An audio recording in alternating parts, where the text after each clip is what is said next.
Shout out to my general Pato B for sponsoring man in the Patreon. Anyone else who wants to do the same, receive daily exclusive content from the YB, interact with the YB, patreon.com/the YB. Join the team. Anthony El Patron, Anthony the pay-per-view king, Joshua maxes out the pay-per-view record by 10,000 buys, which have now come in confirmed at 1.54 million homes. Now, this is particularly interesting because I remember when Eddie Hearn came out and said, listen, this show is tracking, we broke the pay-per-view record. Facts. That's what he came out and said. And do you remember at the time everyone was saying, oh man, oh, Eddie Hearn lie, Eddie Hearn lie, Eddie Hearn lie. All this kind of goofy stuff from the LDBC. That's what they were saying. He was lying. Anyway, one thing I love about what's happened now, the fact that the British, in fact, let me get what this organisation is called, because this particular organisation is what we call an independent, a massive independent body. Not no Showtime, not no Al Heyman plug. This is an official independent body. They're called the Broadcasters Audience Research Board, BARB, yeah? Not Sky, not Eddie Hearn's out of Eddie Hearn's mouth. This institution posts up daily and weekly viewing figures for every single channel in the UK. Week in, week out, regardless of whether the sun comes up or not. One thing you can count on is BARB posting up the TV viewing figures. That's where this figure of 1.54 has come from. And I actually went and looked it up myself. And in fact, AJ done actually a bit more than 1.54, because every week the numbers are still coming in. Obviously, in the last week they're a lot less, but still, I think he added about 10,000 buys last week, as an example. But anyway, the fact of the matter is, Anthony Joshua, pay-per-view numbers, pay-per-view record has been confirmed broken. Klitschko versus Vlad did 1.53, and AJ versus Ruiz is looking more like 1.558 now, if the truth be known. It's ticked up a few more ticks. That's what it has been doing. It's ticked up a few more ticks, rallying higher. That's what the pay-per-view king does. And you've got to remember as well, let's not forget, people can sit there and say, oh man, Anthony Joshua didn't break the record by miles. What you've got to appreciate is this fact. When AJ got in there with Vlad, yeah, that was with Vlad. Vlad had been around for 10, 15 years. He'd beat people like David Big Toe, who had a massive UK brand. He'd been around, champion, you know what I mean? He fought Tyson Fury as well. So the point is, he had a lot of capital in the UK. He beat Chisora? No, he didn't. That was Vitali. But either way, he built a lot of capital in the UK. And not only that, he was fighting AJ. So when you combine them two, the fact that AJ and Vlad did 1.53, that massive name in Klitschko being the unified champion for God knows how many years. Now, we fast forward 2 years, and AJ on his own, Ruiz is no one. Let's get it right. Before AJ fought Ruiz, he had about 30,000 Instagram followers.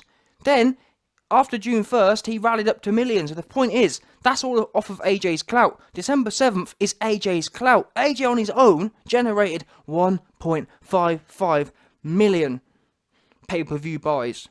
This individual is a growing entity. And I know after June 1st, the YB speculated that this could have been a business move, i.e. they lost because Wilder was running around the place shook. Fury was running around the place shook. Was June 1st set up based on obviously how dodgy it looked? Was it set up as a business move? Now obviously, having seen December 7th, I genuinely don't think it was a business move now, having seen the performance from AJ. I think that if it was a setup, he would have gone in there and just obviously balled him over in a round or two. But nonetheless, the fact of the matter is, AJ, setup or no setup, the fact it's been confirmed as not a setup now, still, they managed to create a pay-per-view, a Vladimir Klitschko equivalent opponent out of nowhere.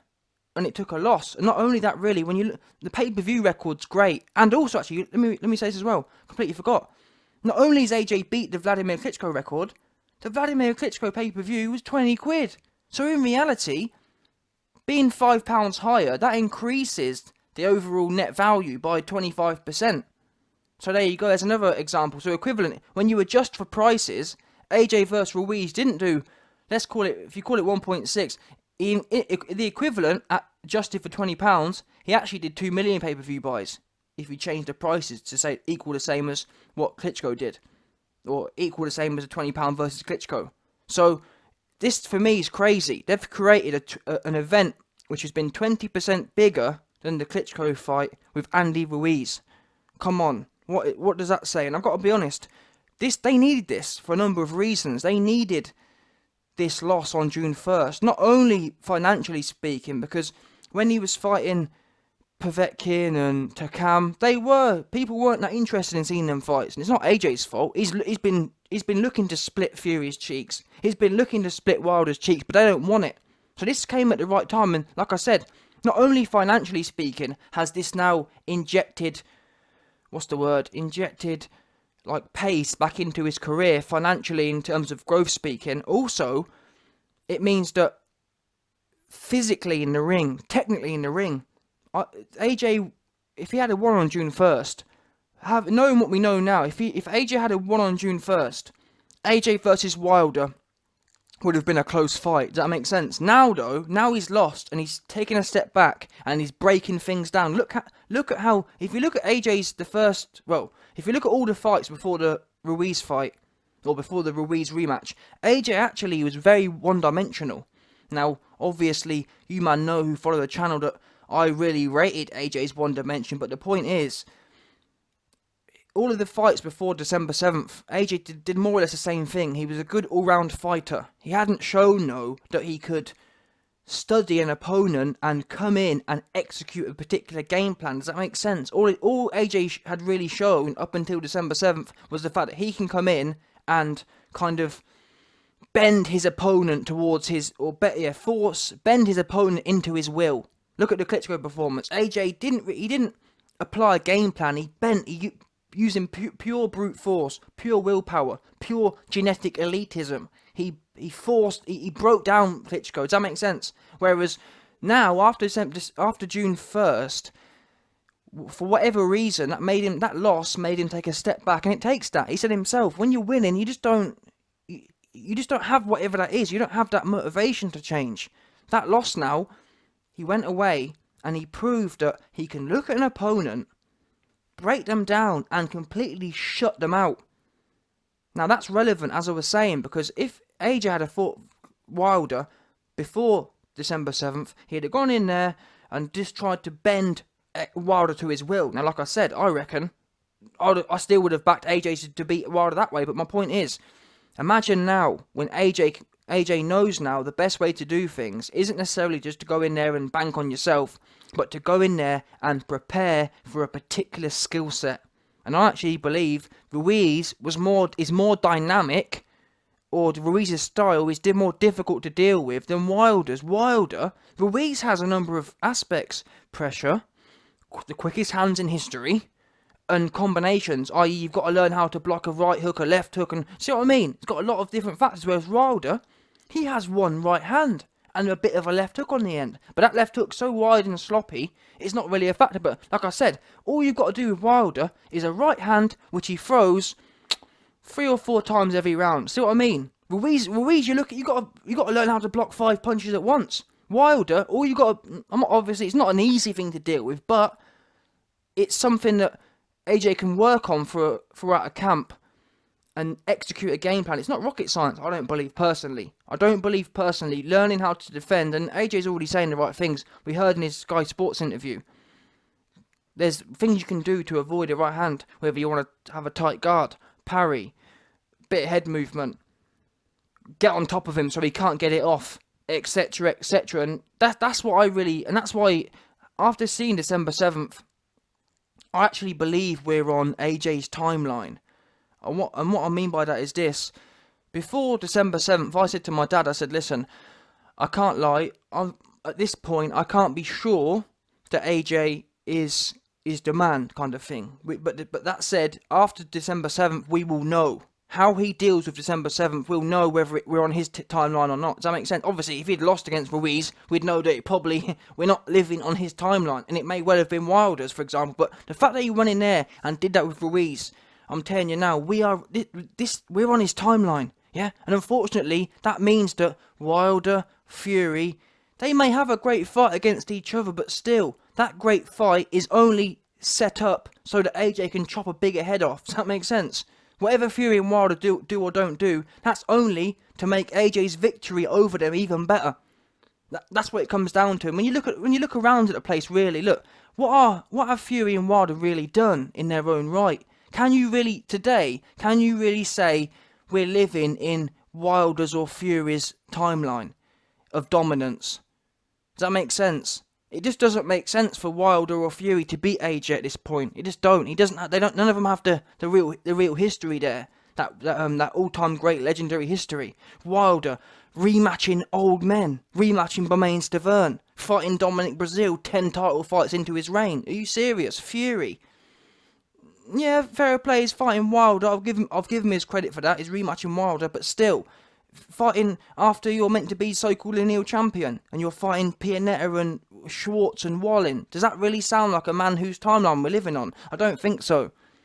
AJ losing to Ruiz, coming back and shutting him out 12 rounds to 0. Wanting all smoke, begging to get inside Wilder's cheeks. We are living on his timeline. And this right here, the pay-per-view numbers, confirmed as well. Third party, that's another thing before I go I want to mention. I started this video off talking about the third party aspect of things. Isn't it interesting that people slagged Eddie Hearn off? Oh, Eddie Hearn's lying. Eddie Hearn lie. Eddie Hearn lie. All this kind of business. What we know now is, please someone debunk this. Please someone explain to me how we have a third-party organisation coming out and confirming AJ versus Ruiz beat the pay-per-view record. Someone please explain to me that. And I find it interesting because when Wilder's numbers come out, please someone, maybe I'm wrong, but someone please come and show me where are the confirmed numbers from a third-party independent organisation confirming he did 300,000 buys. Where is it?